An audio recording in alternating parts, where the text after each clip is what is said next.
Bonjour et bienvenue à l'invité de Thierry. Nous sommes aujourd'hui en Belgique et plus précisément dans le Brabant wallon. Nous avons le plaisir d'accueillir Monsieur Olivier Tunissen. Bonjour Monsieur Tunissen. Bonjour monsieur. Vous êtes ce qu'on peut appeler un collectionneur, si on peut le dire ainsi, mais à l'origine, vos parents déjà sont dans l'immobilier et vos parents n'ont jamais voulu que vous fassiez peut-être ce que vous faites aujourd'hui. Comment est-ce qu'on devient collectionneur? Écoutez, je vous dirais que, étant enfant unique, mes parents, je pense, avaient d'autres idées quant à ma destinée, notamment de la gestion dans une entreprise familiale et la gestion d'un patrimoine familial. Euh, à la fin de mes études secondaires, j'étais partagé entre un dilemme, celui de faire des études universitaires comme juriste. Je voulais faire le droit parce que je trouvais que le droit menait à beaucoup de choses et ça m'intéressait. Je suis plutôt littéraire dans ma conception. Et j'ai été partagé entre le fait de faire ces études de droit et le fait de devenir antiquaire. Étant collectionneur depuis mes 14-15 ans, j'avais, je vous dirais, ça dans les tripes, comme on dit. Et mon choix s'est orienté vers l'antiquariat, ce qui ne plaisait évidemment pas à mon père. Alors mon père m'a dit, écoute, c'est très simple, soit tu vas à l'université, soit tu fais ta carrière comme tu veux, mais ce sera sans mon aide. Alors j'ai dit à mon père, écoute, eh ben, je ferai ma carrière, ce sera sans ton aide.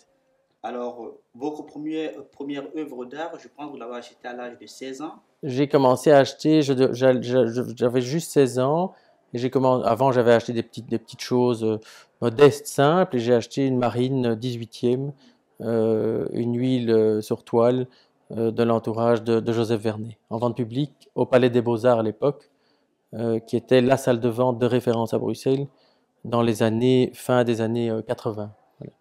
Aujourd'hui, quand même, vous êtes dans un univers beaucoup plus un univers du 18e siècle. Vous habitez dans une maison moderne. En fait, quand on voit votre parcours, il y a ce contraste entre l'opposé de ce que vous voulez. Est-ce que quelque part, ça vous guide également dans vos différents choix?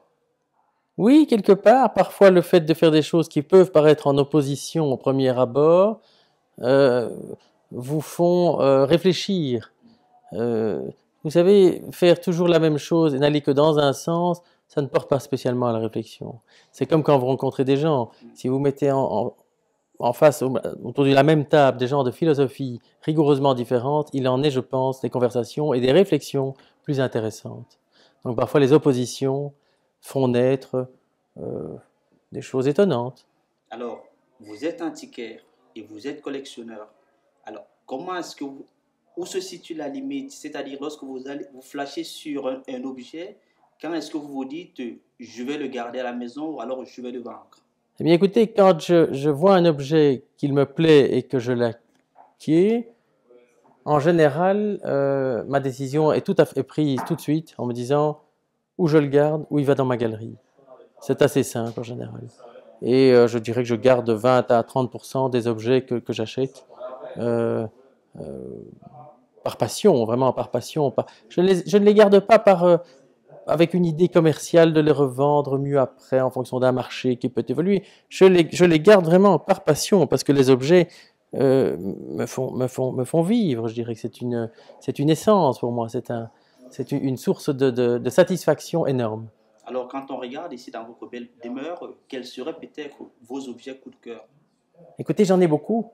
Je voudrais que j'en ai beaucoup parce que quasiment tous mes objets sont des objets coup de cœur, y compris les objets qui sont ma spécialité, c'est-à-dire le XVIIe et XVIIIe siècle que vous avez vu dans mon bureau, dans les salons, dans la salle à manger, dans la maison en général, et ces objets plutôt ethniques ici, qui me passionnent énormément, que je connais mal, je l'avoue.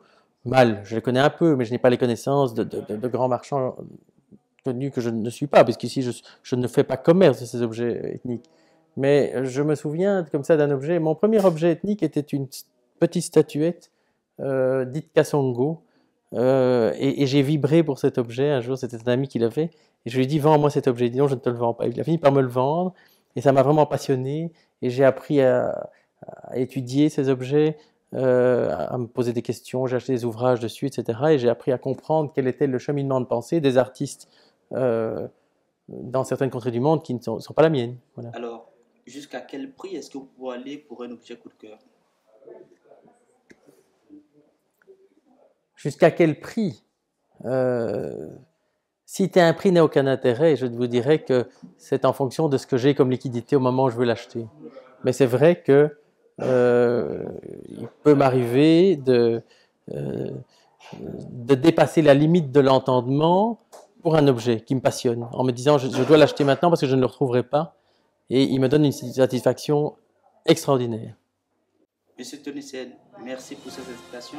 Mais merci pour votre sympathique interview, qui m'a fait plaisir en tout cas. Quant à vous, nous vous donnons rendez-vous très prochainement et probablement avec un nouvel invité. Au revoir.